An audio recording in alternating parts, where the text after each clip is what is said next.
Hello, welcome to Scrubs Unzipped podcast. Today I have a very special guest. Her name is Kristi. Hi, Kristi. How are you? I'm doing well. How are you? I'm awesome. So, can you tell the audience a little bit about yourself before we get started? Yes. So I am Kristi Burns. I am currently the assistant director at Emory Midtown, which is part of the Emory healthcare system. And I manage about 120 people under the leadership of Ryan Eccles. And I love what I do. I've been a therapist for about 15 years, maybe almost 16. I've done every aspect of respiratory, whether it's been bedside, tech, business development, things of that nature. So I'm super excited and I love the field that I'm in. Awesome. So, how did you get started in respiratory? Because I know when I started, I had no idea what respiratory therapist was. So for me, I actually was going into the field of nursing. At the moment that I applied to be in the nursing program, they were actually at full capacity. And so they tried to deter me to just wait until the next year. And I was like, I'm graduating in a certain time frame and nothing's going to change that. So I did some research. First thing I came into contact with is exercise science. And then once I was looking into exercise science, I found respiratory. And I said, you know what? This seems more along my lines anyway. And prayed about it, found a program. At the time, it was called Medical College of Georgia. I think it's called something else now. But I reached out to them and they literally had one slot available. And so they accepted me in the program and I went from there. Wow, that is awesome. So, and you wanted to do nursing. Is there like a reason why? Do you have like medical people in your family? I do. I have a lot of nurses in my family, and just with being, I knew I wanted to be in healthcare, some form or fashion. And with the nurses being in my family, is you kind of just gravitate to what you're accustomed to. But I can say that this has been a great and an amazing choice outside of not following the path of nursing. Awesome. Because I know for me, I like above the belt. I don't like below. I can't do. That's how I usually describe it. Nurses know a little bit about everything, and respiratory knows a lot about a few things. So, cardiopulmonary, we learn a lot about the heart, hemodynamics, the lungs, things of that nature. So, we are really specialists. Anybody who considers themselves, not that when they're in the respiratory care, I say they're wrong because we are definitely Mhm. a specialty degree. So, speaking of like respiratory as being specialists, like we had a pandemic. I don't know if you know, but there was a pandemic a few years ago. It was a respiratory pandemic. So do you feel like since that happened that respiratory is more of a forefront than it was before? I think slightly. I think it definitely has opportunity, like there's still more opportunity for us to be, heard of, for us to be recognized. But I do think I would say about a 25% increase in the spotlight of, kind of what we do and how it has such a great impact in healthcare. Yeah, and I learned about respiratory from it was like a list of things to choose from and I chose like the shortest one and the one I didn't have to take chemistry at that time. So that's why I chose respiratory. But I wanted to get in the start of like as you're a new grad, like how was that transition from being a new grad to being a respiratory therapist? Do you feel like you were prepared? Do feel like I was prepared. There are certain aspects of it to where, with me being in a leadership role now, I try to, especially coming in as an educator, I try to let new grads know, like as they're going through like their clinicals and things of that nature, that I feel like was not taught. But for the most part, from a clinical aspect, yes, I do think it is our sole responsibility to kind of bridge that gap between the book and the bedside Mhm. based off of what we've learned and what's currently in practice. But overall, yes, I feel like I was prepared. And there are other areas like, not necessarily letting new grads know that you can branch outside of bedside.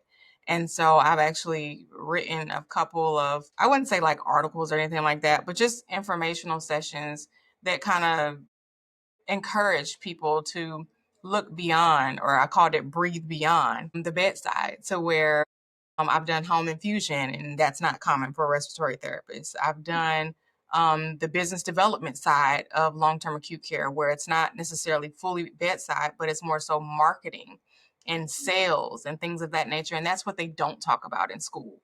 So I think that it's great to know that, yes, I can start out at the bedside, I can get my experience, and then from there, I can take my knowledge that I've gained and experience and branch out to other areas where we're not commonly seen, but we definitely can take that same avenue as a nurse would and anybody else.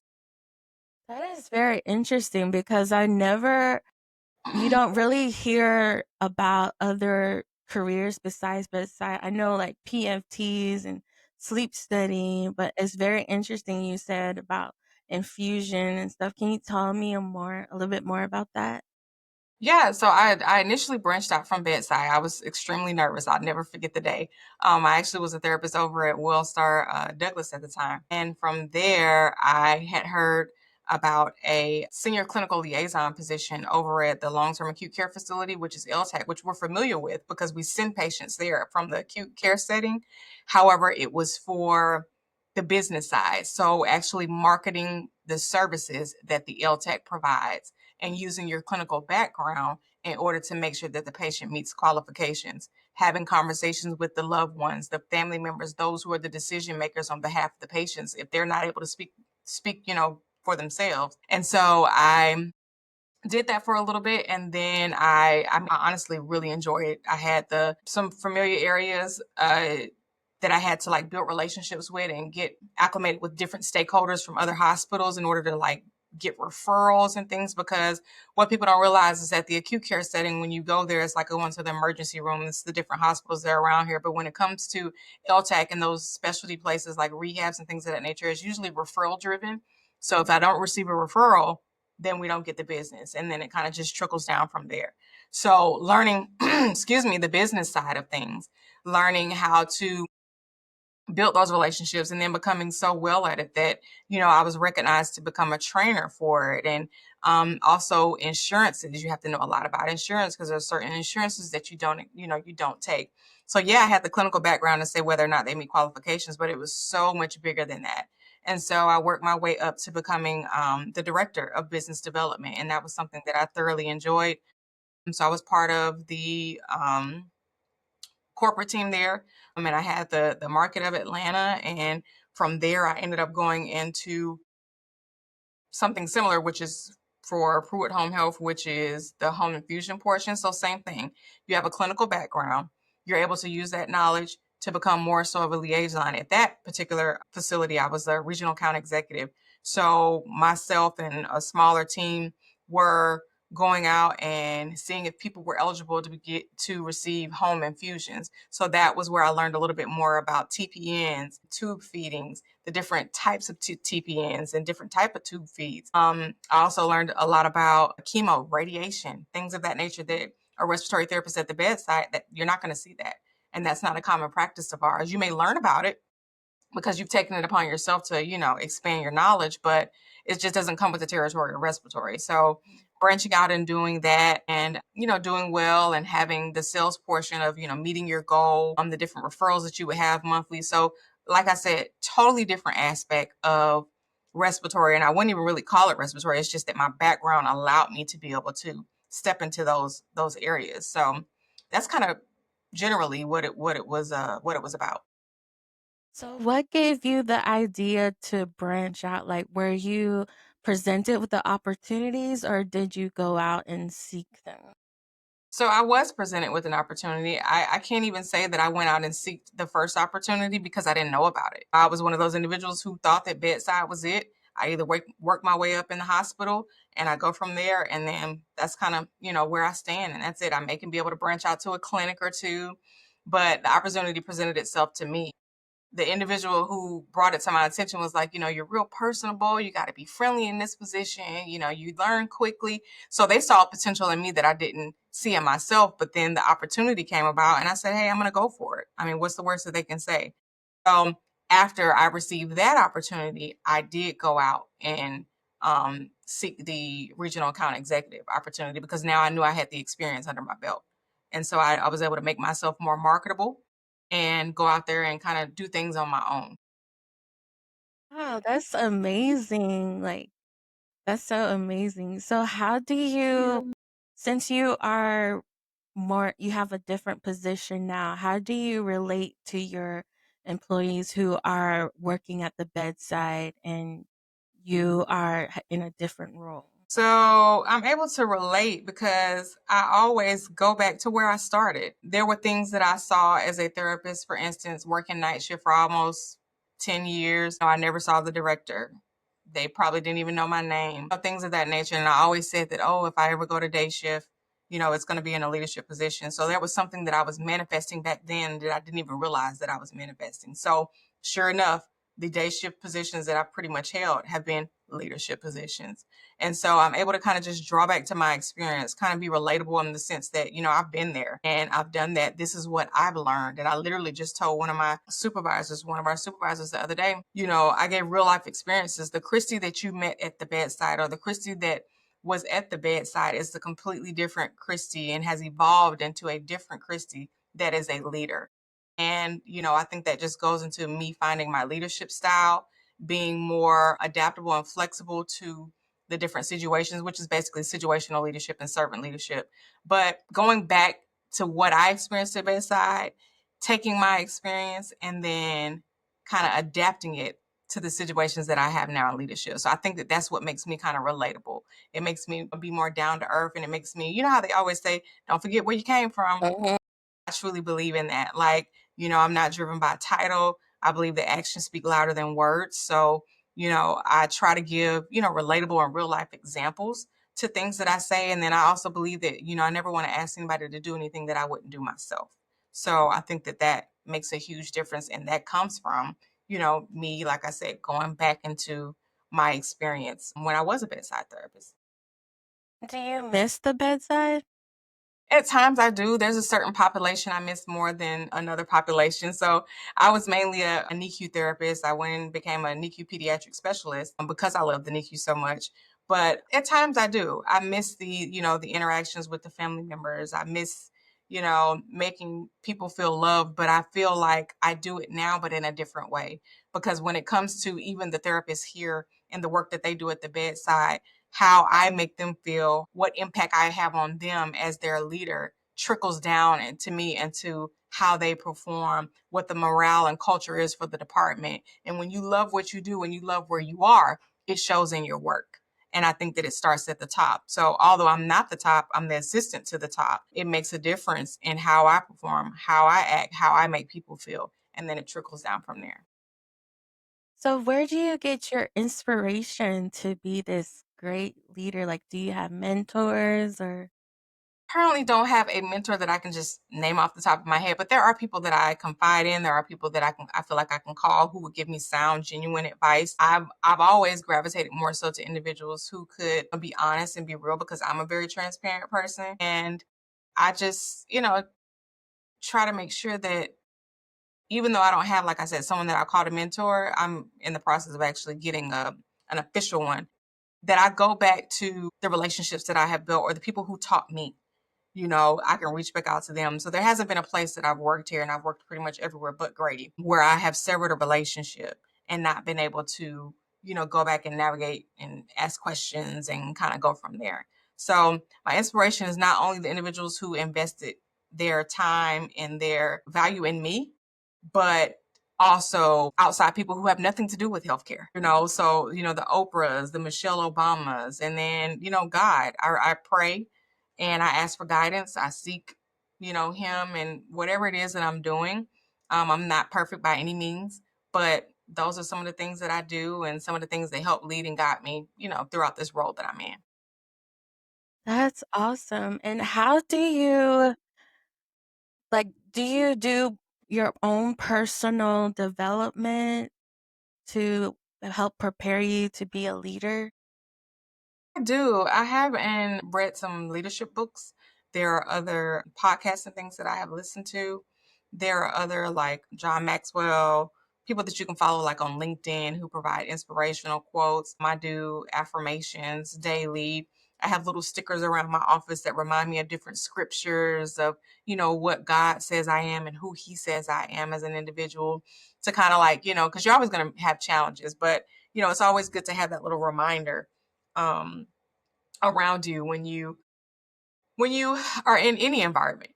So I have it here at my office and I have it, at home as well. But yeah, so I do have self-development things that I invest in to try to, make me a better leader, make me a better person. And like I said, majority of it is just reading often. And I'm in the process now of actually getting an official mentor. So, what should someone who's in your position, what do you look for in a mentor? What do I look for? In a mentor. Oh, and a mentor, someone who is honest, someone who has experience, someone who is relatable. I think that that's very important. Someone who has morals and values, meaning that you have expectations and standards that you go by, and you're able to be an example of that. And that's how you would technically portray it and teach me. Someone who's empathetic, someone who believes in not necessarily what I believe in, because I do believe that you can agree to disagree, but believes in, a vision, someone who can help me spark my innovation and creativity even more beyond what it is right now. Mhm. And so, are you available as a mentor to your staff or to anyone in your Yeah, I am available. I mean, the relationships that I have built here are amazing. I have people that come and talk to me about everything, whether it's professional, whether it's personally. Some of them I've had, guided or given advice on what should be like their next step, and kind of some of the things that I've explained here, like you can go beyond the bedside and things of that nature. I also had just recently been accepted to be an emerging leader mentor for the AARC. So they personally pair you with a mentee, and you all have a certain track that you follow. And I provide just leadership development for my mentee, and I kind of go from there. And I make the experience based off of what he feels that he needs, and then I go from there because I want it to be generated based off of inclusiveness and collaboration. Like I'm not a know-it-all, as I've mentioned before, so I can tell you kind of what I've been through, what I've learned based off of what I've been through, but then also what is it that you're trying to gain from this experience. So That's awesome. And when you go to work, like, what is your process to help you get in the zone? so to get in the zone, I usually listen to gospel music on the way to work. Okay. I listen to gospel music. There's specific songs that I play every morning, and then sometimes I just let the music list just play itself. But I usually start with that. Is it every morning? Not every morning, but I'm going to say at least 85% of the time, that's what I'm listening to. By the time that I come in here, I've tried to say a prayer. I've made sure I have a daily devotional that I have on my phone that I do. There have been some other daily motivational and devotional things that some of my friends have purchased for me, knowing that I was coming into this leadership role. So it's been a year exactly in this particular role on May 12th. It was May 12th. So I've used all of those things to kind of just like start my day. It asks you what are some great things that you're looking forward to. It gives you a scripture to start out, and then I kind of just go from there. And then I try to make whatever it is that devotional was on top of maybe something else that I may have been studying individually. I use that as a what I say, maybe like a starting point for how I'm gonna, navigate my day. That's amazing. And so, what advice do you have for other respiratory therapists who are not quite in a leadership role, but Mhm. they're not like they don't want to stay in bedside, but they don't want to do leadership? Yeah, I mean, my advice is figure out what your niche is. Do your research, get a mentor if you don't have one, but do your research on your own and figure out what makes more sense to you. What is going to fulfill your potential? What's going to lead you more towards whatever your purpose is? And then once you figure that out, you can figure out what will be in more of an alignment for a career path. And I think for me, it was more so I know I like, I love people. I'm a socialite.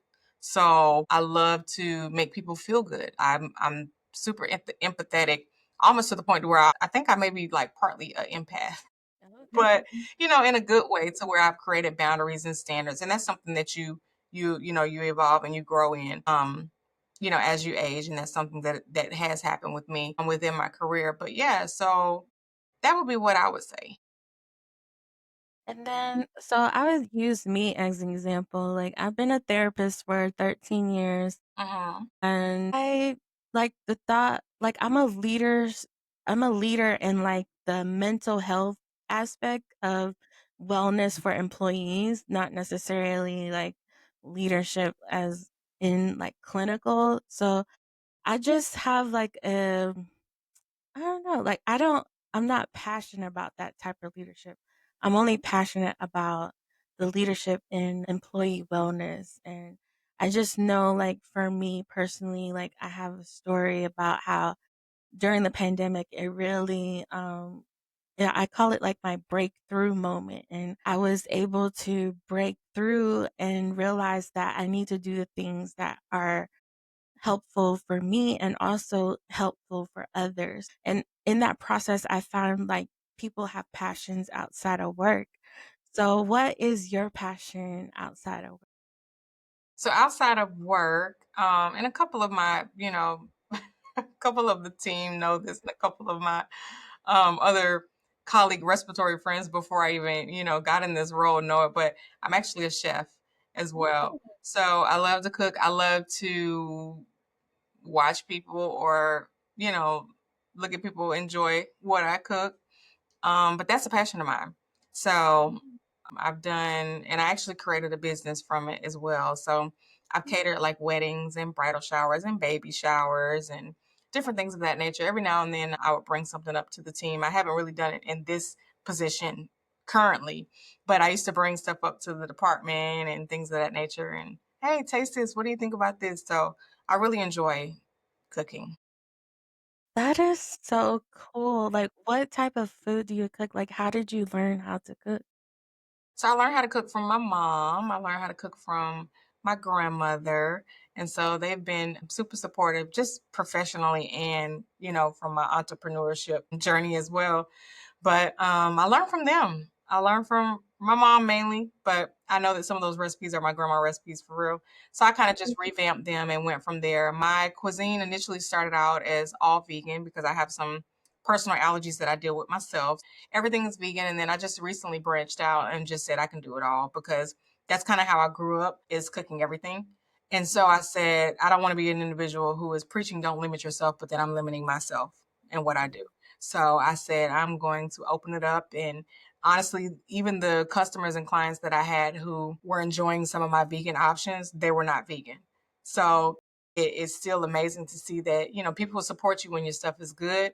And when you have great customer service, all of that really goes a long way. And so I definitely like the fact that I prefer, quality over quantity. So I have customers who have been with me since I started, and they just, automatically reach out. So I don't have any problems there. But, it's people, you can easily get hooked up into followings and things of that nature, which is a good thing. But like I said, quality over quantity. Quality over quantity. So, do you still cook? Like, do you still do catering in your new position, or? Do. I just kind of had to revamp the way that I approach it. So as before I was doing more vending events, being out, I would do like maybe one event during the week and then do more so on the weekends and things of that nature. But since I've been in this position and I've taken on more of a role of, trying to be more there for the team and everything else and wanting to do my role, effectively and well, I've switched everything to weekends only. So, they have my full undivided attention Monday through Friday. And even though we do have a weekend crew, I do make myself available for them. Everyone has my personal contact. I check my email on a regular basis. I've even told night shift, hey, if you really need me at 2 a.m., call me. So I've made myself available. But for my personal business, I've pushed it to the weekends majority. So, how do you balance all of this extracurricular activities? And I know you have a big family and you have this new job. Like, how do you balance it all? I have a great support system. And that's just the honest truth. I have a husband who pretty much does everything, and we've been able to kind of switch with the times. At the time when he had a promotion, he was able to, stay at work a little bit longer, and then I was doing all the cooking or navigating the pickups and all of those things. And now, I've received a promotion. I'm in a different position, and he's still, so we've been able to navigate the household collectively together. We have our parents, which are the children's grandparents, who are nearby, and they help support us with pickups, if anything happens or comes up, and I end up having to stay here or anything of that nature. If I have a meeting in the morning that I need to get to, like, I want to make sure that, like I said, my actions speak louder than my words. So if I say I'm going to be there, if I say I'm going to do something, then I'm going to do it. And I think that speaks for, who I am as a person. That's just my character and who I am. If you were to ask anybody on this journey, about Kristi, they're going to tell you you're probably gonna hear the same story about, who I am and how it works. But I would say my family, that's how I make it through. I make it through with the support of my family and my husband. That's awesome. So, what advice do you have for other healthcare workers who are like burnt out, or they are they they don't really enjoy work like Hmm. they used to? And I like talking to you. You have so much fire and so much zest, and you've been in the game for like 15 years. So, how do you what advice do you have for other therapists or other healthcare workers? I said, don't be afraid to take a break. You won't believe how many people that I've spoken with who have 140 hours of PTO and they've never taken it. I have always said that I am going to judge my PTO based off of whatever is happening at that time and whenever I need it. So very seldom will you find that I have even 8 hours because I'm going to take my time. I'm going to take my time. I'm going to take my break. I'm going to take my vacation. Like, I truly believe in work-life balance, especially with having, 4 children. My children are all young. So this is a very important stage in all of their, ages and all of their lives that their mother needs to be there. So with the support of my husband and my family, I've been able to kind of like navigate that or whatever. But my main thing is to take a break. Take a break, do your research, do your research. It's only you against you. I mean, if you are looking for something or if you want to go for that job or you don't even know how it is, just, prepare yourself for it. The worst that can happen is a no, but to me, it's not a true no. It's just a delay for whatever it is that, you're supposed to be in. And then, kind of look at your mindset. I always try to tell people, like, be self-aware, you know what I'm saying? Self-reflect and see, why are you at a burnout stage? What got you to that burnout point? And then what makes you happy? What can you do to turn the tables around, even if it's just temporarily right now until you can get to where you want to be? Do that and then take the pause, take the break, and then come back in and hit the ground running again. But just don't give up. Yeah, I believe that is very important. When I had I call it my mental breakthrough, not a breakdown. It just put things in perspective that I need to do the things that give me joy as well as going to work. Like, I'm in a different patient population. I work in the NICU, and I don't know, it's just really sometimes it's really sad, like, seeing the patients and, like, children are so innocent, like, and they were just born with these difficulties, and you're just like, what can I do to help them get to the next stage in their life? And it just makes me want to do better in my own life and live for them and the a best live a better life that they didn't have a chance to live. Yeah, I get that. I So, completely understand that. yeah, you mentioned that your family and your faith, and how did you what what did you learn during your life that could help someone who is struggling with their job, and like they have taken breaks already and they're Hmm. just like, I really can't do this anymore. What Hmm. would be your advice to them? Because sometimes people think that they only have one option. Hmm. So, what would be your advice to them who they can't seem to like go on? I would say, and this is something that I learned too, is that give yourself grace. So give yourself grace to know that you may not have it all figured out now. You may have to write it down. I don't know, whatever your best method is to get yourself and keep yourself on track and to be mentally, level is giving yourself grace and knowing that on one day, your best may be the minimum, but that was your best. On another day, your best may be to the maximum of your capacity. You know what I'm saying? That you can give, do that. But the grace part comes in when you realize that I came today, I served, I did the best that I could in this moment today, and not comparing whatever it is that you're trying to be or that you're trying to get to versus what you've done maybe in your past or whatever. So I think just giving yourself grace is going to be the best way to kind of be able to just navigate life in general, and creating that work life balance that I mentioned, before, taking your breaks and giving yourself grace and knowing that no one is perfect. You may not have it figured out now, but you will have it figured out. And a no is not always a no. It's just a delay until that yes. Well, thank you so much, Kristi, for spending time with me today. Is there anything you want to leave with the audience before we go? I'll just say be your best self. That's going to be my advice with everything. That grace and being your best self, it takes you a long way. It really does. So I'm really appreciative that you allowed me to come on here and you allowed me to speak my little tidbits, Yes. the things that I've learned in life. And I mean, I could go on and on and on, but I know, our time is limited here. But no, I would say just show up, be the best you every day. And that's all you can do. If that's all you've done and you've given it your all, there's nothing nobody can say. Is a great way to end the podcast. Thank you so much, Kristi, for being with me. And I hope you have a wonderful day. And I hope that all the seeds that you have sown, you will get the harvest. I know, like, when I first met you, you were just like, you have such a light to you, and, I know that other people are drawn to that as well, and I just say, like, keep going and you make a difference, and I'm just excited to put you in the spotlight. Well, thank you so much. I truly appreciate it. I really do. Welcome.